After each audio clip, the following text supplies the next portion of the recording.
Sir तो बहुत बड़ा है। मिसाल लॉकडाउन में जो है ग्राहक नहीं निकलते, रास्ते सारा बंद है और पीछे से जो है माल महंगा है सर। सीज़न नहीं है, सीज़न की वजह से जो है मिसाल महंगा है। पहले रमज़ान में तो कारोबार बहुत था, बाज़ार खुली होती है, अभी बाज़ार बंद है, लाजमन बाज़ार कारोबार कम हुए तो ऐसे गाड़ी कम माल कम आ रहा है ना, इसी वजह से महंगाई है। मिसाल समझो आधा पड़ा हुआ है, पहले मिसाल ज़्यादा हो रहा था, अभी कम हो रहा है।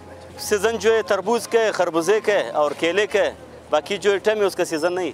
जो पीछे से महंगाई है तो हम लोग लाजमन महंगा देते हैं। लॉकडाउन में जो है थोड़ा नरमी कर रहे हैं तो ग्राहक निकल जाए।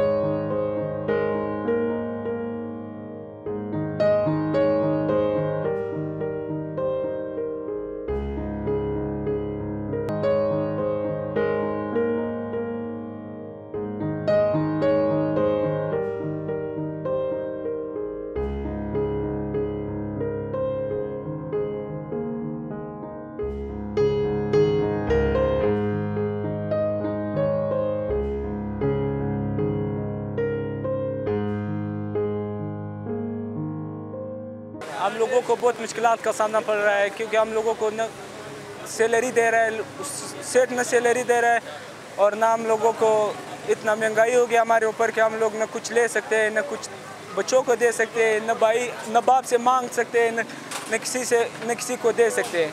हम लोगों को बहुत महंगाई का बहुत असर पड़ रहा है हम लोगों पर।